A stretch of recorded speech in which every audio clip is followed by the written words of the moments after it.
Hey guys, welcome back to my channel. आज है weekly analysis की वीडियो, एक नई नवेली निफ्टी, बैंक निफ्टी और हम यूएस फ्यूचर्स के बारे में बात कर लेंगे। साथ ही के साथ में हमारे जो इवेंट्स हैं अगले हफ्ते में, कुछ रिजल्ट्स आने वाले हैं बड़ी कंपनियों के, उनके बारे में एक बार बात कर लेंगे। तो हमारा वीकली एनालिसिस की वीडियो करते हैं हम शुरू। तो सबसे पहले स्टार्ट करते हैं हम निफ्टी के ऊपर। निफ्टी का वीकली चार्ट आप देखोगे, प्रीवियस 3 वीक से मार्केट काफ़ी अच्छा ऊपर चल रहा है।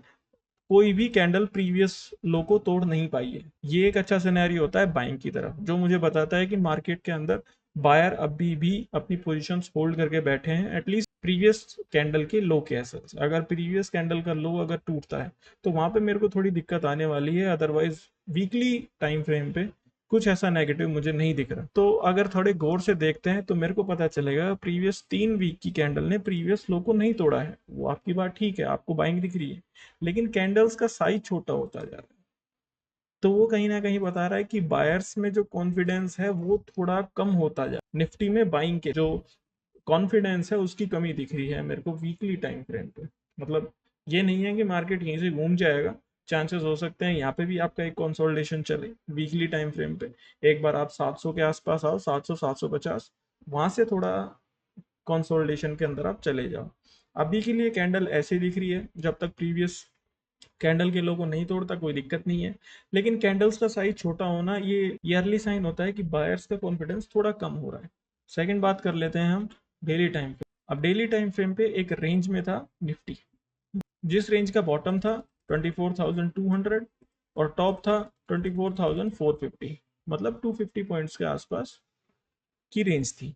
ब्रेकआउट हुआ 450, 450 के ऊपर आप गए, सीधा सीधा आप 250 पॉइंट्स ऐड कर सकते हो निफ्टी के टारगेट के लिए, मतलब ब्रेकआउट हुआ।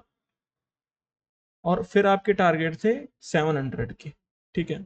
लेकिन डेली टाइम फ्रेम पे एक और चीज भी ये देखने को मिली है कि जब भी रेंज का ब्रेकआउट होता है तो एक बुलिश कैंडल होनी चाहिए, ऊपर विक नहीं हो। अगर कल की ब्रेकआउट की कैंडल देखें तो वहां पे मेरे को देखने को मिल रहा है कि विक ऊपर काफी बड़ा बना, जिसका ये साइन होता है कि जो ब्रेकआउट कैंडल है और अगर उसके ऊपर विक अच्छा खासा है तो वहां पे कॉन्फिडेंस थोड़ा कम होता है ब्रेकआउट का भी। वीकली टाइम फ्रेम पे higher high, daily time frame पे ब्रेकआउट हो चुके हैं। दोनों में कैच यही है कि वीकली टाइम फ्रेम की कैंडल्स आपकी छोटी होती जा रही हैं, जबकि डेली टाइम फ्रेम पे जो ब्रेकआउट है वो एक डोजी से हुआ है। डोजी से ही बोल लो आप, ऊपर नीचे सेम विक है। सेकंड बात करते हैं हम आर्ली टाइम फ्रेम पे। अब आर्ली टाइम फ्रेम पे आप देखोगे एक रेंज में मार्केट चल रहा था, ब्रेकआउट भी आया, ब्रेकआउट के बाद आपने रीटेस्ट भी किया, फिर दोबारा सेलिंग आई, लेकिन आप कहीं ना कहीं प्रीवियस स्विंग को नहीं तोड़ पाए और दोबारा आपने चैनल के अंदर एक बड़ी कैंडल क्लोज कर दी। अब आर्ली टाइम फ्रेम पे मुझे एक रेंज दिख रही है कि भाई टॉप ट्रेंड लाइन से सेल और बॉटम ट्रेंड लाइन से बाय। अगर दोबारा ब्रेकडाउन होता है तो दोबारा सेल करेंगे, नहीं तो एक रेंज के अंदर निफ्टी को प्ले किया जाएगा। अब सेकंड बात कर लेते हैं हम 5 मिनट्स की टाइम फ्रेम की। 5 मिनट पे प्रीवियस हमने बात करी थी कि इस स्विंग ने, जो आपका सेलिंग का स्विंग था, 10 जुलाई का जो लो लगा था, उसने प्रीवियस सपोर्ट को तोड़ा था, जिसकी वजह से मैं यहाँ पे नेगेटिव हुआ था, ठीक है। उसके बाद आप ऊपर आए, ट्रेंड लाइन को रीटेस्ट किया और फिर दोबारा सेलिंग दिखाई और इसका जो एक हायर हाई था उसको भी तोड़ दिया। तो इस सिनेरियो में मेरे को यहाँ भी सेलिंग दिखी थी, जो पैटर्न बन रहे थे, प्राइस एक्शन जो बन के आ रहा था। उसके बाद मार्केट ने उस दिन क्लोजिंग भी आपकी नीचे थी, ऊपर नहीं गए, लेकिन कहीं ना कहीं फ्राइडे को आप ऊपर ओपनिंग हुई और जैसे ही आपने प्रीवियस स्विंग तोड़ा, फट गया मार्केट सीधा का सीधा। और सबसे बड़ा ब्रेकआउट था वो 460 था। तो इंट्राडे की टाइम फ्रेम पे तो मेरे को ब्रेकआउट दिख रहे हैं, लेकिन निफ्टी में बाइंग तब तक है जब तक मैं 460 के ऊपर हूँ। 460 के नीचे आता हूँ तो थोड़ी प्रॉफिट बुकिंग चल जाएगी, जिसके टारगेट आपके नीचे के दो बन के आ रहे हैं, 360 और 270। ऊपर की तरफ ब्रेकआउट आपको देखना है, 600 के ऊपर देखिए। 600 के ऊपर पहले टारगेट 670, दूसरे टारगेट 750। अब एक बार रिकैप और कर लेते हैं। वीकली टाइम फ्रेम पे देखोगे बाइंग मूवमेंट अच्छा चल रहा है, हायर हाई हायर लो लग रहे हैं। पिछले 3 दिनों की कैंडल में किसी भी कैंडल ने प्रीवियस लो को नहीं तोड़ा है, जो कि मेरे को निफ्टी में बाइंग दिखाता है। दूसरी बात करें यहाँ पे कैच, कैंडल्स का साइज आपका छोटा होता जा रहा है, जिसकी वजह से बाइंग में कॉन्फिडेंस थोड़ा कम हो रहा है। डेली टाइम फ्रेम पे देखें, एक रेंज थी 450 से लेके 200 तक, ब्रेकआउट आपका 450 के ऊपर हो गया है, अच्छी बात है बाइंग में। लेकिन जिस कैंडल से हुआ है वो एक डोजी है, तो यहाँ पे कैच ये है। आर्ली टाइम फ्रेम पे एक चैनल में मार्केट ऊपर आए थे, उस चैनल का ब्रेकडाउन भी हुआ, टी टेस्ट करके प्रीवियस जो स्विंग है उसको नहीं तोड़ पाया और चैनल के अंदर एक बड़ी कैंडल क्लोज कर दी। अब चैनल के टॉप से सेल, बॉटम पे बाय। 5 मिनट की टाइम फ्रेम पे 460 का जो ब्रेकआउट था वही सपोर्ट की तरह काम, और 600 का लेवल एक रेजिस्टेंस की तरह काम करेगा। 600 के ऊपर ब्रेकआउट होता है 670 और 750, दो टारगेट ऊपर के। अगर निफ्टी 460 के नीचे जाता है तो 370 और 260, दो टारगेट मेरे बॉटम के बन के आ रहे हैं। निफ्टी में मंडे के लिए यही हो सकता है। ठीक है, अब बात कर लेते हैं हम बैंक निफ्टी की। बैंक निफ्टी में वीकली टाइम फ्रेम पे सीधा सीधा एक ट्रेंड लाइन बन के आ रही है, टॉप की ट्रेंड लाइन, बॉटम की ट्रेंड लाइन। बॉटम की ट्रेंड लाइन से आपने सपोर्ट लिए हैं, टॉप की ट्रेंड लाइन से आपने रिजेक्शन लिए हैं। टॉप की ट्रेंड लाइन एक रिजेक्शन जोन है, वहाँ से अगर नीचे आते हो मार्केट काफ़ी अच्छा करेक्शन है, और ब्रेकआउट हो जाए तो ब्रेकआउट भी बड़ा होंगे। अब उसी के पास आप एक कंसोलिडेशन में जा चुके हो, जो कंसोलिडेशन दिखेगा मेरे को डेली टाइम फ्रेम पे, जिसका ब्रेकडाउन होगा 52,200 के नीचे अगर डेली क्लोजिंग आती है तो, और 53,200 के ऊपर ब्रेकआउट भी देखने को मिलेंगे।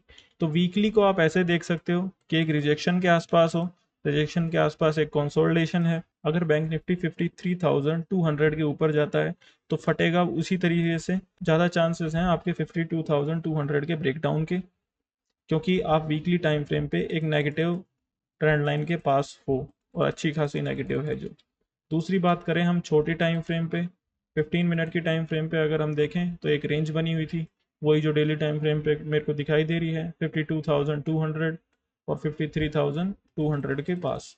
अब 52,200 का आपने इंट्राडे में ब्रेकडाउन दिया, लेकिन उसी दिन यहाँ पे सेलर्स को ट्रैप करके मार्केट दोबारा ऊपर भाग गया। तो इस पैटर्न को बोलते हैं हम ब्रेकडाउन फेलियर। अब ब्रेकडाउन फेलियर जब भी होते हैं आपकी स्पीड दुगनी हो जाती है ऊपर की तरफ, जिस तरफ भी ब्रेकडाउन फेलियर आते हैं। अब जब मार्केट दोबारा उस रेंज के अंदर एंटर करता है ब्रेकआउट या फिर ब्रेकडाउन फेलियर करके, तो स्पीड आपकी डबल होती है। जब भी तो आप देखोगे कि आपने इस लेवल से 52,800 से 52,200 तक गिरने में लगभग लगभग 3 दिन लिए, लेकिन जब आपका ब्रेकडाउन फेलियर हुआ तो सिर्फ आधे दिन में आप उस लेवल तक पहुंच गए। तो 15 मिनट पे मेरे को एक ब्रेकडाउन फेलियर दिखाई दे रहा है, और ब्रेकडाउन फेलियर जब भी होते हैं तब मार्केट दोबारा चांसेस हैं टॉप की तरफ रिटेस्ट करने के लिए जा सकता है। अब बात करें लेवल्स की, तो लेवल्स आपके निकल के आएंगे 5 मिनट की टाइम फ्रेम पे। 5 मिनट की टाइम फ्रेम पे आप देखते हो, अगर बैंक निफ्टी 52,250 के नीचे जाता है तो पहला सपोर्ट आपका 52,000 का, दूसरा सपोर्ट बन के आएगा 51,900 का। अगर बैंक निफ्टी दोबारा 52,500 के ऊपर निकल जाते हो तो पहला रिजेक्शन 52,700 का, और उसके ऊपर का रिजेक्शन 52,850 का। अब किसी सिनेरियो में कल या फिर इस हफ्ते ये लेवल्स टूट जाते हैं और नेक्स्ट लेवल आपको देखने हैं, तो उसके लिए प्रीवियस चार्ट आपको देखना पड़ेगा। 850 के ऊपर आप जाते हो 53,000, 53,000 के ऊपर 53,250, और अगर 850 के नीचे सबसे पहले सपोर्ट बनेंगे आपके 51,500 के, उसके नीचे 51,200 तक भी आ सकते हैं। तो इसको भी एक बार रिकैप कर लेते हैं। सबसे पहले देखते हैं वीकली टाइम फ्रेम पे ट्रेंड लाइन के आसपास एक रिजेक्शन है, और वीकली रिजेक्शन होने की वजह से हम डेली कंसोलिडेशन देख रहे हैं बैंक निफ्टी के अंदर। अगर 52,200 के नीचे आप जाते हो नेगेटिव, और 53,200 के ऊपर आपका ब्रेकआउट हो जाएगा। 15 मिनट की टाइम फ्रेम पे आपको देखने को मिलेगा कि रेंज का ब्रेकडाउन तो हुआ था, लेकिन उसी दिन मार्केट ने ऊपर क्लोजिंग दे दी। अब इस सिनेरियो को ब्रेकडाउन फेलियर कहते हैं, और ब्रेकडाउन फेलियर जब भी आपके होते हैं चांसेस होता है मार्केट एक बार दोबारा टॉप पे रिटेस्ट करने जा सकता है। 5 मिनट की टाइम फ्रेम पे आप लेवल्स निकल आएंगे। 52,250 के नीचे सपोर्ट पहला है 52,000 का, 52,000 के नीचे 850 का। ऊपर के रेजिस्टेंस 52,500 के ऊपर 52,700, उसके ऊपर 52,850। 850 के ऊपर जाते हो तो 53,000, 53,200, 51,850 के नीचे अगर मैं जाता हूँ तो 51,500 और 51,200, तो ये लेवल्स हमको 5 मिनट की टाइम फ्रेम पे दिखाई दे रहे हैं बैंक निफ्टी में। अब बात करते हैं हम नेक्स्ट टॉपिक की, आपके यूएस फ्यूचर्स कैसे काम कर रहे हैं, यूएस फ्यूचर्स का वीकली टाइम फ्रेम पे क्या पैटर्न बन रहा है, ये सब हम बात कर लेंगे। तो सबसे पहले देखते हैं हम यूएस फ्यूचर्स को। फ्राइडे का दिन यूएस फ्यूचर्स के लिए बहुत अच्छा था। आपकी एक दिन पहले सेलिंग भी हुई थी 3-3%, लगभग लगभग मार्केट ने उस सेलिंग का हाफ कवर किया और यूएस टेक में काफ़ी अच्छी बाइंग थी। वो तो जाते जाते आपकी थोड़ी प्रॉफिट बुकिंग आ गई दोनों इंडेक्सेस में। तो नेस्डेक का चार्ट अगर हम वीकली टाइम फ्रेम पे देखते हैं तो अपन को एक बात पता चल रही है कि नेस्डेक में वीकली टाइम फ्रेम पे डोजी लगे, और डोजी बेसिकली रिवर्सल के चांसेस होते हैं। और इस डोजी को आप अगर देखोगे तो ऊपर का विक बड़ा है, नीचे का विक छोटा है। मतलब बायर्स ने कोशिश की थी प्राइस को ऊपर ले जाने की, लेकिन सेलर्स ने कहीं ना कहीं मार्केट को नीचे धकेला था। अब वीकली टाइम फ्रेम पे एक ग्रेवस्टोन डोजी बना है जो कि नेगेटिव होता है। ग्रेवस्टोन डोजी के बाद जब तक प्राइस इस डोजी के टॉप को नहीं तोड़ेगा तब तक नेक्स्ट बाइंग आना इतना आसान नहीं होता मार्केट के अंदर, और प्रॉफिट बुकिंग चलने के चांस ज़्यादा होते हैं। और अगर अगले हफ्ते की कैंडल मेरा ये डोजी का लो तोड़ के लगभग लगभग क्लोजिंग प्रीवियस वीक का जो लो है वहां तक अगर दे दे तो ये एक शूटिंग स्टार के पैटर्न भी बन जाएंगे। अब बात करते हैं नेस्डेक में डेली टाइम फ्रेम।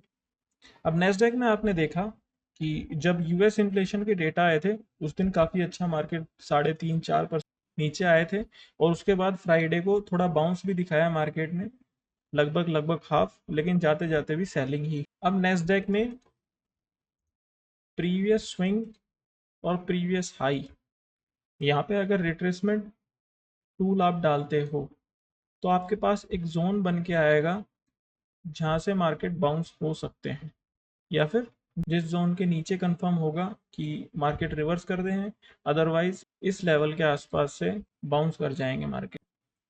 अब बात करें हम 1 आवर की टाइम फ्रेम पे। 1 आवर की टाइम फ्रेम पे एक नेगेटिव पैटर्न, 1 आवर की टाइम फ्रेम पे टॉप से सेल, एक कंसोलिडेशन, उस सेलिंग की लगभग लगभग 50 से 60% की बाइंग, और फिर दोबारा एक नेगेटिव पैटर्न। तो ये कहीं ना कहीं एक पोलन फ्लैग बनाने के चांसेस हैं। हाँ, डेली टाइम फ्रेम पे आपको एक सपोर्ट है, उसका अगर ब्रेकडाउन होता है तो डेली टाइम फ्रेम पे भी कंफर्मेशन आ जाएगा।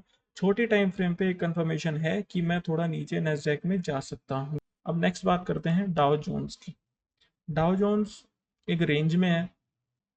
टॉप पे अगर प्रीवियस 3 स्विंग को आप ऐड करोगे तो एक लेवल निकल के आ जाएगा, और बॉटम पे 3 स्विंग को आप ऐड करोगे, बॉटम पे एक लेवल निकल के आ जाएंगे। इस ट्रेंड लाइन के आसपास रिजेक्शन है, तो डाउ भी लगता है कि एक सपोर्ट लेने के लिए नीचे आ सकता है। तीसरी बात करें हम डेक्स। डेक्स में आपका एक नेकलाइन थी, पहले भी बातें की थी डेक्स की, कि डेक्स में एक एच बन के आ सकता है, जिसकी नेकलाइन ये थी। और इस नेकलाइन को अगर क्लोन करके मैं इस स्विंग के आसपास लगा दूं, लेफ्ट शोल्डर के आसपास लगा दूं, तो प्राइस कहीं ना कहीं यहीं पे ही है। तो हो सकता है कि मार्केट यहाँ से भी रिजेक्शन लेके नीचे चला जाए। तो यूएस मार्केट थोड़ा नेगेटिव हो सकते हैं क्योंकि रिजेक्शन के आसपास है। हालांकि वो रिजेक्शन ही एक ब्रेकआउट भी है, लेकिन आपको जो हुआ नहीं है उसके बारे में नहीं सोचना, जो पहले हो चुका है उस पर ध्यान देना है। तो यूएस फ्यूचर्स भी कहीं ना कहीं नेगेटिव होने के चांस हैं। अब मैं बात करूं आपके अगले हफ्ते होने वाले इवेंट्स के बारे में। सबसे पहले इवेंट, आपके रिजल्ट आएंगे 15 जुलाई को H D F C A M C के, H D F C life insurance के, और जियो फाइनेंशियल सर्विसेज के। फिर उसके बाद export import, wholesale price, China GDP, US Federal Reserve official comments आएंगे। फिर 16 तारीख को और रिजल्ट आएंगे नेक्स्ट कंपनियों के, Bajaj auto, L N T finance, network 18 media investment, TV 18 broadcast, Just Dial, Zee entertainment. Fund raising के लिए बोल सकते हैं वो यूएस रिटेल सेल्स आएंगी। Result L T I, Mindtree, Asian paints. और इंडिया का क्लोज रहेगा, मुहर्रम है वेडनेसडे को, वेडनेसडे को एक दिन की छुट्टी होगी, और उसी दिन यूके इन्फ्लेशन डाटा भी आएगा। Infosys, Reliance, JSW infra, LIC housing finance, shopper stop, L&T, ECB। European का था, यूरोपियन की इंटरेस्ट रेट डिसीजन भी है अगले हफ्ते थर्सडे को। और मैं लास्ट में एक स्लाइड डाल दूंगा किस किस के रिजल्ट कितनी तारीख को, आप स्क्रीनशॉट ले सकते हैं। Okay, thank you, good luck, bye, like, share, subscribe.